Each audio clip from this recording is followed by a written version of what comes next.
If you had to guess, how many Americans do you think died in car crashes back in 2020?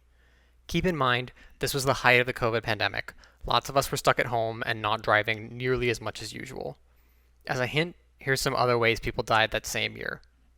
Think about it. Do you have a guess? The answer is 40,698. That's 15% of all injury deaths that year. And that's just the tip of the iceberg. 2.1 million Americans were injured so severely by crashes that they needed to go to the emergency room. 2020 was an unusual year for a lot of reasons, but that part's pretty normal. More than 30,000 Americans have died in car crashes every single year since 1946. And what makes this so sad is there's no reason it has to be this way. Every year, 11 of every 100,000 Americans die in a car crash. In the UK, that number's a 2.7. In Japan, it's a 3.1. The CDC studied a bunch of wealthy nations back in 2019 and found that the average is only 4.8, less than half of the United States. We are the wealthiest nation on the planet. We can afford the safest, most cutting edge technology in our cars and roads. So why are so many of our friends and family members dying like this? Let's talk about why this is happening and what we can do to fix it. Okay, so we can start with the thing that you're probably already thinking of. Americans drive a lot, way more than people in other wealthy countries. And the longer you spend on the road, the more time there is for an accident to happen. Based on CDC data from 2019, we drive almost twice as much as people in other wealthy countries. So why do we drive more than our counterparts in other countries? At first, you might think it's just because the United States is so large, but that doesn't really make sense unless you're a long-haul trucker. People aren't driving from one side of a country to the other every day. We spend most of our time in one place. We go to work, we run errands, we get groceries, we go to the doctor, the normal stuff. And none of those errands have anything to do with the size of the country. They have to do with the design of the place that you live in. The reason we drive so much is because our cities have been designed to require us to drive. Think about a typical American city. There might be a small downtown area, but for the most part, there's no way you can get around day to day by walking. It might be technically possible to survive without a car. Some of the poorest people are forced to do it every day. But it's such a terrible experience that no one would ever willingly choose that. Compare that to cities like London, Tokyo, or Paris, where it's very easy to get around without a car. People who live in those cities can accomplish all those normal tasks without driving, and if they need to, they can always rent a car or call a taxi.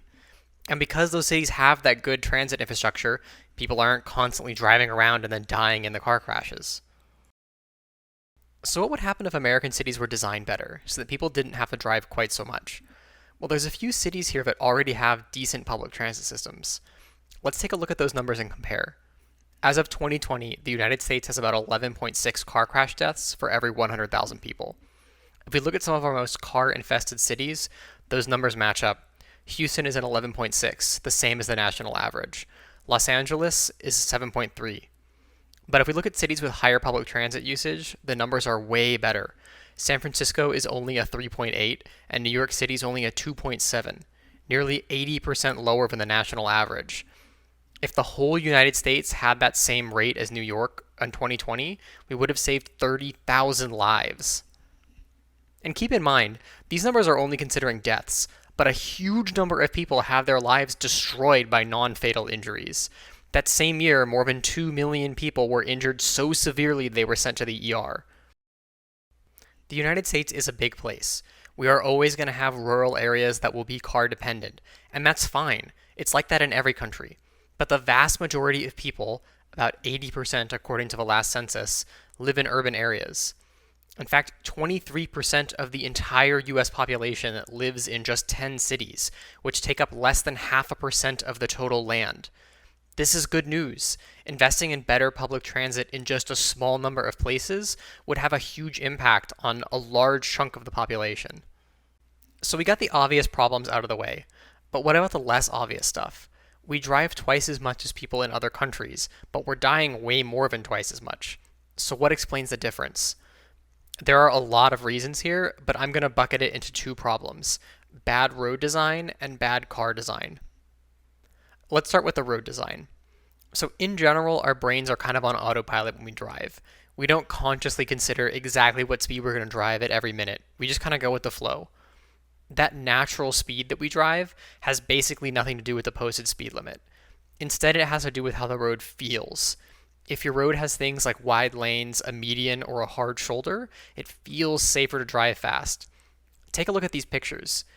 Even if the speed limits were the same, you're naturally going to drive slower on the first one. Now let's look at the roads in the United States. On one extreme, you have freeways. They have a really high natural speed, but it's okay because the environment is set up for that. There's forgiving designs, no pedestrians, one-way traffic, and controlled entrances and exits. On the other extreme, you have a pedestrian street. These are not designed to accommodate heavy traffic, but it's okay because they have a really low natural speed. The problem is that a lot of our roads have a natural speed that's way higher than what's actually safe for that environment. Let's take a look at this typical suburban arterial. The natural speed is pretty high. Multiple lanes, a median, no tree cover. But it's an incredibly complicated driving environment. There's intersections, crosswalks, two-way traffic, stoplights, stop signs, pedestrians, shopping centers, and a million other things. You have cars driving almost freeway speeds in an environment that is way harder to drive on than a freeway. In 2020, almost half of the deaths on our roads came from these kinds of arterials. Even though freeways have more cars and higher speed limits, they're only about 16% of the deaths. As much as possible, we want to push every major road onto one of those two extremes, either a high throughput freeway just for cars or a low speed pedestrian friendly area. If we can't do that, then we want to at least make sure that the natural speed of the road lines up with the actual safe speed. In many cases, that means updating the road to have fewer lanes, no median, no shoulder, that kind of thing. Strong Towns called this the paradox of road design. Making the road feel a little bit more dangerous actually makes it a lot safer. Okay, so the next piece here is the kind of cars that we drive. If you've looked outside, you've probably noticed that SUVs and pickup trucks are getting a lot more popular. In fact, around 80% of new cars sold in 2021 were SUVs and trucks. People have the impression that SUVs are safer because they're so big, but that's not quite true. It depends on who you're counting when you say safer. They can protect the driver better in certain situations, especially in head-on collisions with smaller cars. But for everybody outside the SUV, like say the person in the smaller car, they're way more dangerous. SUVs tend to have worse visibility than a standard sedan, which makes accidents more likely. They're way heavier, so there's a lot more force involved in the crash. When they hit a smaller car or a pedestrian, there's going to be more damage. And that tall, boxy hood that you see on most SUVs is a lot more dangerous for pedestrians than a normal hood. The NHTS found that they're about 2 to 3 times deadlier for pedestrians, and they account for almost 40% of all deaths. As a general rule, driving a bigger car than everybody else can lower the risk to the driver, but the overall risk to everybody is higher. We've kind of ended up in a car arms race. Everybody else is driving a big car, so you feel unsafe driving a small one. But as more and more of us switch to driving bigger cars, we're collectively much less safe. And that risk isn't shared equally either. People who can't afford cars or people who can only afford a smaller, older car are going to be disproportionately impacted. In other words, when someone goes out and buys an expensive new SUV, they're shifting risk from themselves onto other people, and those other people don't get a say.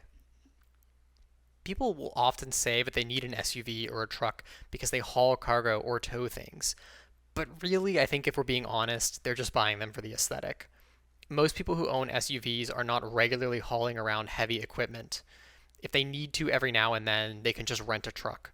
And people who actually need to haul cargo for a living just buy a cargo van. Take a look at these two cars. One of them is designed for people who actually need to carry cargo.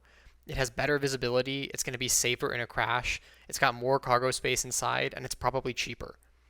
The other is designed to look cool and tough, but the visibility is going to be worse, it's going to be way more deadly on impact. And I'll give them this, the SUV does look cooler, but we have to decide if the coolness factor of SUVs is worth the price that we're paying in people's lives. Okay, so how do we fix this?